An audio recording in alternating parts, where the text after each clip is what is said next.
Good day everyone, and welcome to episode 1 of my Civ 7 overexplained series, where I'll be going through a standard game of Civ 7 and talking about my decisions as I make them. This guide is, these videos are mainly intended for beginners of the game, though I would hope that if you are a more experienced player, you would still get something out of them. But hopefully these videos should be able to shed some light on the sort of decision making that goes on under the radar while I'm playing Civ 7. I'll showcase the settings on the screen while I'm talking here, but this is more or less as normal of a game as you can set up. The only one here worth mentioning really is the age transition impact is set to regroup instead of continuity. I would really recommend regroup for most players when you're starting out. That might be a bit controversial, but continuity is going to teach you some really questionable habits. And it kind of goes against a lot of the original design for Civ 7. Now, don't get me wrong, this is ultimately up to personal preference. And if you don't like your units resetting on the age transition, then by all means play with continuity. But I just figured it's worth mentioning that I do believe regroup makes for a much more satisfying experience, in my opinion.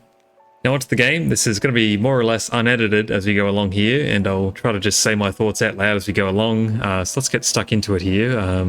And it's got to be said, this is going to be a very, very interesting start. Worth noting that I'm playing as Hatshepsut, Egypt here today, so I benefit greatly from being near navigable rivers. However, in this case, we are actually completely enclosed by navigable rivers, which is going to make for some very curious city planning in the early game. So before we settle here, we've got to, I suppose, talk a little bit about how to settle in Civ 7 and what makes a good settlement. Now, if you're coming from Civ 6, this will be somewhat familiar to use the idea of settling on or off fresh water. Now, if you are coming from 6, there's no such thing as sort of being on the coast and getting salt water versus, a lake or a river giving fresh water.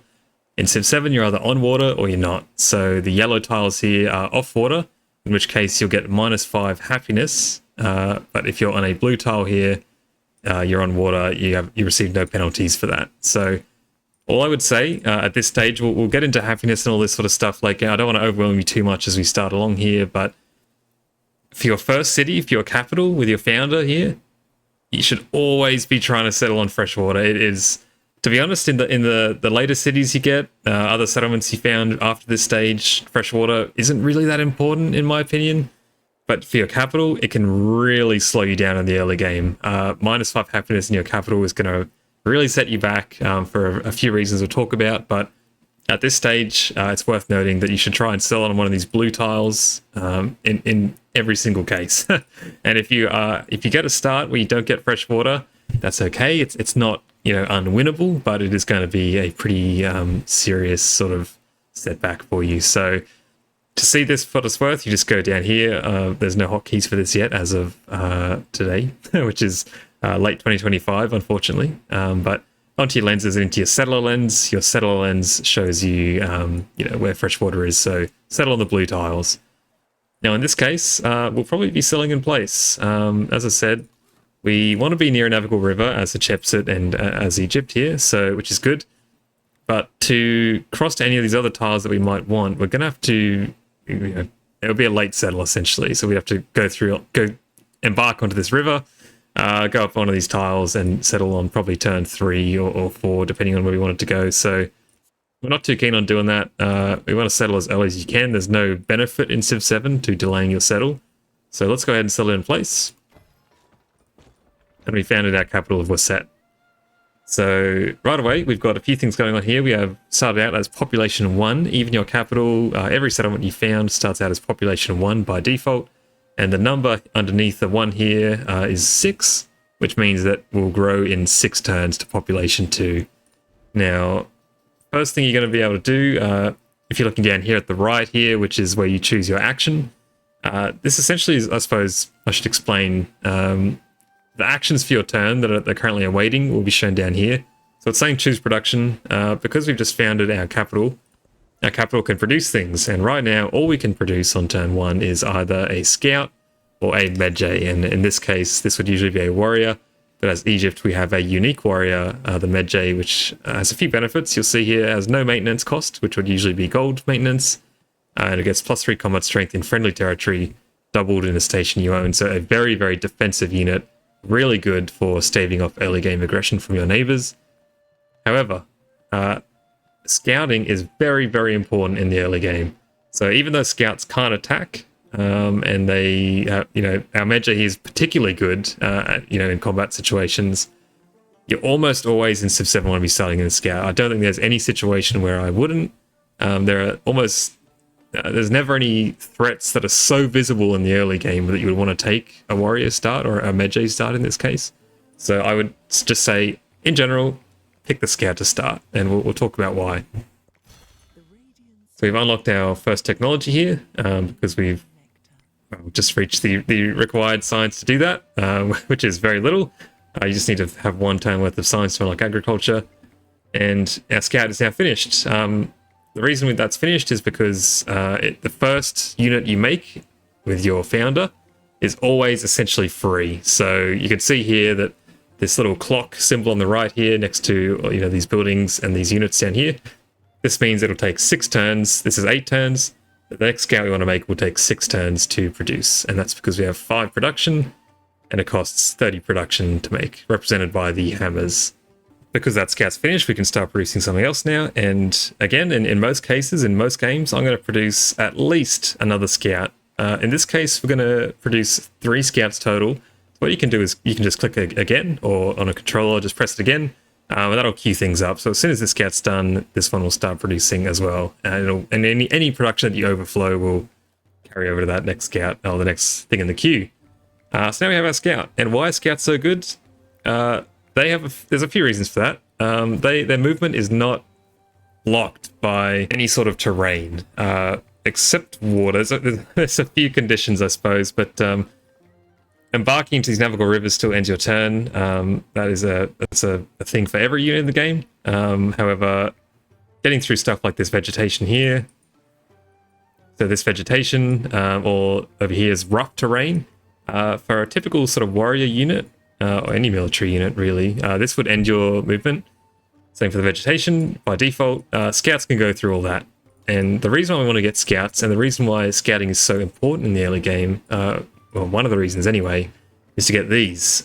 So when you are hovering a scout unit, these discoveries will glow purple on the map, and these essentially give you buffs. So they are almost always sort of one-time bonuses you can get that are in the early game, that are really powerful. So grab these where you can, and essentially it's a race to grab as many of these in the early game. So all of your opponents are going to be going for these as well, but the first player to step onto them will get the reward contained therein. We'll talk a little bit next turn about why scouts are so good at finding these as well, but what you need to understand at this point is that they're really good at getting to them because their movement is interrupted significantly less compared to typical units. Now, what's next on our action bar is science. So you'll notice that because we've founded our capital now, we've got a few things happening. We've got our yields up the top left here, so I'm looking up the top here. Producing, we have 5 gold in our treasury, and I'm producing 5 per turn from the brackets there. We have 10 science per turn coming in, 10 culture, 5 happiness, 10 influence per turn, as well as 10 in the bank, and we have 1 out of 3 settlements. We'll just talk about the first few here now. We need to choose a technology. So in Civ 7, this will be all pretty familiar if you played Civ before, but this is your tech tree. So these are all the technologies that you can research in the Age of Antiquity, which is our first age. And we started agriculture, as we talked about before, and we can now go to the next thing in the tree. So you have to, research the prerequisite. In this case, agriculture is the prerequisite for sailing, pottery, and animal husbandry. So this is going to be a pretty start-dependent choice. So it really depends on the terrain around you. Because we have got a navigable river start, it's going to be quite valuable to us to get sailing right off the bat. This will allow us to work these navigable river tiles a lot better, a lot more efficiently. But as a general sort of rule, sailing is really good for improving water tiles, that's navigable rivers, and if you're on the coast, sailing can be a pretty good start there as well. It unlocks all the things contained here in this tooltip. That's the harbour, the galley. You'll unlock a general buff for +1 food on all your fishing boats in your empire, and it also allows all standard land units to traverse coastal terrain. Pottery is really good. You can see here for rough start. So if you have lots of things around you, lots of rough terrain, for example, stuff that's improved by clay pits, mines, and quarries, pottery start can be quite good, and it leads into writing here as well, which makes for a really good science start. Or animal husbandry. So it gives you the saw pit, which is better for tiles that are improved by camps and woodcutters. That's mainly vegetated terrain. Also unlocks the slinger, which is a really good unit in the early game in terms of defense and offense. So a really strong unit because it's your first ranged unit. So that's the tech tree. For now, let's just go sailing. And you can see we've finished all our actions for the turn, so we'll hit next turn and we're off. So we've now grown to population 2 here. And what this means is that we have now the option, one of our actions here at the bottom right is to grow the city. So when we hit grow city, it's going to show you all of these tiles that you can grow to. So these are the 6 available ones we have to us because you have to grow to a tile that you already own, in this case, the city center. Now all the yields here, for what it's worth, if we press Y on mouse and keyboard, or you can go down here as well if you're on controller, for example, you can see your yields here. So these yields correspond to the yields you would be getting when you grow to that tile. This isn't necessarily, not really necessary to have open in Civ 7. Compared to Civ 6, where I would say, to be honest, you should probably have your yield icons on at all times. Civ 7, it's very fine, and I tend to play with yields off. It makes the game look a bit cleaner.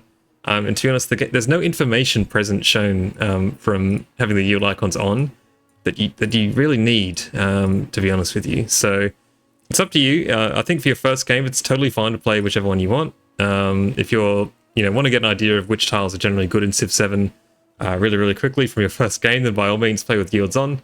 But either way, when you need to talk about yields, the game will show them for you. So in this case, when you want to grow your city, it'll come up and show you the yields that you would be getting. So not many options here that aren't a navigable river, really. So you can see we can either grow to the left towards this vegetated tile, or we can grow to any one of these navigable river tiles. Now, because we're going for sailing and because we are playing Egypt, we have an ability here that gives +2 production on improvements and districts on navigable rivers. So what this means is that we always want to be growing towards navigable rivers where we can. As a general rule, you would love to grow to these resources too. So these icons here, you can sort of see they're shown in the world as well, but also by the icons above the tiles. These are resources that give sort of special effects. So iron over here gives +1 combat strength for infantry. Rubies here give +4 gold. And crabs here give +1 food on warehouse buildings. And we'll talk a bit about what warehouse buildings are very shortly. But you generally want to be growing towards these where you can. And so we'll do that along this navigable river. Let's grow over this way, and as we grow, our borders will expand automatically. So there's no need to get builders or anything like that. It's not based on culture anymore in Civ 7. As you grow to a tile, it essentially culture bombs that tile, which is a term if you've played previous Civ games you might be familiar with. But essentially, it'll capture all of the tiles that are adjacent to the one you just grew to. So because we grew here, we now own all of these tiles around it. And you'll see as well, we'll move the scout off just so you can see a bit clearer. This navigable river now has a fishing boat improvement on it. So everyone is now out fishing. And we are now, because of this, gaining these yields from this tile. So 1 food, 2 production, 1 gold and 1 happiness is now coming back into our capital. Which you can see here, they've all sort of gone up respective to that. Okay, so we moved our scout off here, so we have 1 more unit movement left. So we can go to this discovery, and you'll see what I'm talking about here. This is our first narrative event. So when a unit goes over a discovery, you'll always be given 2 choices as to what reward you want to take from that. And so in this case, the situation is that explorers have discovered a network of hot springs. The vapors offer respite for these weary travelers and inspiration for the poet. Paradise does not remain secret for long. So you can test the waters and gain 30 culture and 50 happiness towards the next celebration, or you can charge for access and you'll get 75 gold. So these are one-time bonuses. And in the early game, I mean, it's a bit of a toss-up here, but I think let's keep it simple for the purposes of this video. Let's just take the gold. Gold allows us, as you might expect, to purchase things. It can generally speed up our early game quite a bit, so having a lot of gold is really, really valuable. And we'll go next turn. So if we're talking really basic stuff here, every time you hit next turn, you essentially, all of your units get their movement restored, fully restored. So, a scout can move 2 tiles per turn if they're just sort of standard tiles that don't end their turn, like embarking into a river. When we hit next turn, we get that movement back, so you can move another 2 tiles afterwards. So we've discovered another discovery over here. It's a cave. So what we can do is, because this is, it's actually 3 tiles away. So Civ 7's introduced terrain, so we can't actually go down this way. So we're not actually directly 2 tiles away. Because there's a cliff here, so units can't go down cliffs. So we have to go either down this way or down this way to get to this discovery, which is sort of shown here by our auto pathing. So we'll move down this way, just so next turn with our 2 movement, we can move, left and then north, east up to this discovery. As I said, your main goal in the early game is to get as many of these as possible. That's why you want to build as many scouts as you can sort of afford, but it's a question of balance as to how greedy you want to be with your scouting. Okay, so first things first, let's just move our scout onto this tile. Now you'll notice that we have a sort of very hostile looking scout over here with a red icon. This means we've found a independent power that must be somewhat nearby, and because the outline of the unit is red, you can see and you can hover over, they are hostile towards us. So scouts can't attack, so that we're completely safe here from this unit, but it does mean that somewhere nearby there is a independent power, which is not quite another Civ, but a sort of similar to barbarians from the previous games. That is in the area, so something to watch out for. Now, we have quite a unique one here. So we've got a narrative event, and we can pick our choice here. As always, we can pay 50 gold, and it'll greatly improve our relationship with the nearby independent power, which is the one we've just found. Now, that is potentially worth doing because we can eventually sort of befriend them and gain various benefits from that. It also means they're a lot less likely to attack us if our relationship with them is more positive. Or we can just take the 50 happiness and call it a day, and our relationship won't change with them at all. Again, I'm just going to keep it simple so we can sort of talk about some of these mechanics as we come to them one by one, and we'll just take the happiness. So no further actions, we'll hit next turn. And you see this scout will be doing its own thing as we finish our turns. This scout will do its turn as well. So here's the independent power that we were talking about. You can see it's guarded by a warrior in their sort of city center essentially, and we can click on this, and there's a few interactions we can do with them to either befriend them or incite a raid where we can get them to send various hostile units to someone else, but we won't worry about that for now. We'll sort of cross that bridge a little bit later. What we will do with our last movement here with the scout is there are various abilities you can use in Civ 7. So units have these sorts of abilities that have sometimes cooldowns as well. But what every scout in the game can do is this thing called search. So I don't really want to go up too far this way potentially, because there's a risk that the scout gets killed by hostile units up here. But I do want to sort of ideally still get vision of what's around here. So what I can do is hit search, and this will finish this unit's turn completely, but he'll have a bit of a look around, and it lets him see through vegetated terrain, and it increases your sight range by 1 for this turn only. So it's a one-time use. You can see we just managed to see 3 tiles away, and it's revealed this whole area for us, which is really good. A great way to reveal a lot of tiles very safely, which is what you want to be doing in the early game. These scouts are, very valuable, so if you can avoid losing them, definitely try to do that. But he's now done. So because he's done the search, he's finished his turn automatically. But we have got our second scout now. So where are we going to send him? Most likely, we'll send him down this way, just to have a look at what's sort of around us. Our third scout will likely be sort of exploring more this area. But I think, just for me, I mean, we're not taking anything too seriously here, but we'll just explore along the coastline for now to see what we see. And as always, next turn, you can see our city's about to grow to population 3 this turn. So we'll keep growing, and we'll pick up these crabs now. So because we got these crabs, they are automatically slotted into the city that claimed them. And you can see the resources that you've currently got in your cities up here in the resource allocation tab represented by the leaf. And you'll see the crabs have been slotted in. We have 4 slots by default. That's in our capital. And yeah, we don't have any warehouse buildings quite yet though. So what we can actually do, because we've just gained crabs on this turn, we cannot unassign them. So when a resource is unassigned, you'll see it gives 1 gold and 1 happiness. So because we aren't actually getting any benefit from these crabs right now, because we don't have any warehouse buildings yet, we have no buildings at all, in fact, we're just building scouts. There's no point having these crabs assigned. So we can safely unassign them and instead just get the 1 golden happiness from having that unassigned. So most resources you'd want to work as soon as possible, but crabs, you can see, based on what it does, there's no need to work those right now, so that's fine. So we'll keep moving our scouts around. You can see here, this looks like a really good sort of resource-rich location, looking like a good candidate potentially for a second city. And we'll move this scout down here to avoid any danger from the city set up here. Now we do have another hostile city-state nearby, Jishi. There's another hostile scout over that way. So we're just going to keep exploring. There's no hard and fast rule for where you should be scouting, but you know, just go towards the fog of war. Try to keep them safe from any sort of hostile units, and every now and then do a search, and it'll reveal, you know, the sort of discoveries around you.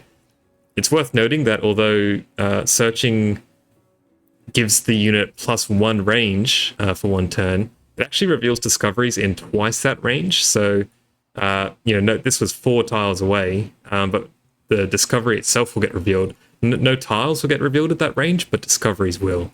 So it is a really good way to make sure that you're moving efficiently towards those discoveries. So we have one here that will give us no science, so minus 100% science for 1 turn, which will be so minus 10 science for 100 gold, or we can just take a flat 30 culture. Let's just take the culture. That's really good. Culture is very important in the early game. So let's do that. And we've just finished our first civic, and we can now slot in our first social policy. So whenever you discover, or whenever you finish a civic, you've got the ability to change your government. So next to the leaf icon here is this little sort of, I guess, scroll and brush and scroll. You can change your policies. There's a few things in here, so you can get an overview of your government type, which you haven't picked yet. You'll see when your next celebration is. There's the crisis tab over here, which we're nowhere near getting to, so don't have to worry about that for a very long time. And the policy tab, you see you have 1 policy to slot in. As I said, culture is very important in the early game. Science and production are too, don't get me wrong, but in this case, let's just pick charismatic leader to get us some really good early game culture. As for Chepset and Egypt, we want to be building lots of wonders and getting lots of culture to build those wonders. So focusing culture as Egypt and the Chepset is a generally sound move, so let's focus on this for now. We have another narrative choice that we can make here. So this isn't related to any scouting we've done. This is a narrative event that's come up randomly as we play the game, or not randomly, but on cert we've met a condition that has caused a narrative event to happen in our empire, and so we get to make a choice as to what happens. This one's called Beyond the Bronze Mirror, and Hatshepsut gazes into the bronze mirror as an attendant traces her eyes with coal. I don't know what that word is. She does not look at her reflection, but beyond. The lands are as yet few in people, but abundant in possibility. Her mind reaches forward, towards, and a few options here. So we can either go, you know, this sort of trading one, this more cultural one, or conquest. You'll note that these two here will start a quest. So if we pick the third option here, we'll just straight up get a Medjay. So that's, you know, our warrior replacement. We just get that straight up, +1 Medjay. If we pick this one here, we'll get +25 culture when we complete the quest here, which has the condition of building 2 monuments. So quite a bit down the track. We also get 50 gold here if we train a merchant. So just to show off, I guess, how quests work, let's go ahead and grab. Let's do the merchant one. So let's focus on a bit of gold for now. So we'll pick the gold one, and you'll see that we've now got an entry in our journal up here. So we've got a quest Beyond the Bronze Mirror to train a merchant. And that'll be tracked for us, and you know we'll get a reward there when we actually complete that narrative event. And some of these quests, for what it's worth, lead into other quests. So you know, this one, for example, I believe, just going off memory here, because it's the gold one, we that we chose. There's likely to be a follow-up narrative event from this to gain, future rewards in future. So keep that in mind, that if you do pick the one that is an immediate reward without the quest, you may miss out on future sort of, sub quests down the line. There are sort of quest chains, that sort of thing. Just something to keep in mind. But at the end of the day, pick what you think sounds fun. It is a game after all, so just if you're not having fun, you're not doing it right. Okay, so we can choose our new civic now, because we finished that the chiefdom civic here that you always start on. Now, you notice we now actually have 2 civic trees. So in Civ 7, you always have, in Antiquity, you have your Antiquity civic tree, which is, if you've played previous Civs, this might seem a bit familiar. You progress down this tree by earning culture. Or we have our Egyptian civic tree. And so these are, I guess, this is a civic tree that is unique entirely to Egypt. No one else in the game will have this same tree. And these are, various civics that sort of play to our strengths, I suppose, unlock our unique abilities, and they're generally very powerful. But we'll come to talking about those a little bit later, I think, when we get to researching them. But let's, just to start, let's look at getting mysticism first. So mysticism will unlock our religion. You can see there, unlocks founding a pantheon.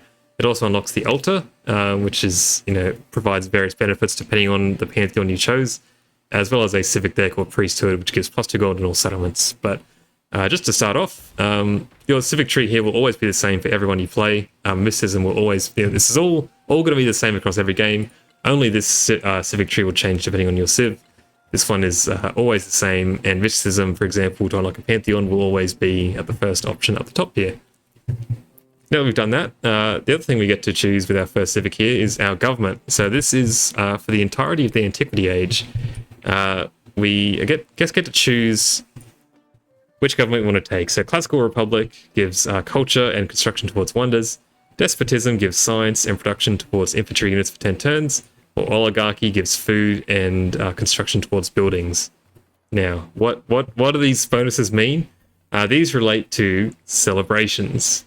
So what are celebrations? So I talked a bit about happiness, which is shown up here. We are currently getting +7 happiness. We'll be on +2 happiness if we didn't settle on fresh water, which is pretty significant, pretty significantly less amount of happiness. Every time we reach a certain amount of happiness that we're constantly working towards here, you'll see, so 7 times 15 is 105. So once we get 105 more happiness, we'll enter into a celebration, and those by default last 10 turns, which is shown here. And when you start that celebration, you get an extra social policy slot, and you get to choose one of these benefits in your government. So if we pitch Classical Republic and we enter a celebration, for 10 turns while we're celebrating, we can either have 20% culture or 15% production towards building wonders. So as Egypt, we are going to really be quite keen on building wonders, and to do that, we want a lot of culture as well. So we're gonna pick Classical Republic. It's very in theme for us, so we're gonna play to our strengths. Pick that, which does nothing right now, but just note that when we get a celebration, it'll become a lot more clear, I guess, what's going to happen. And we'll hit next turn.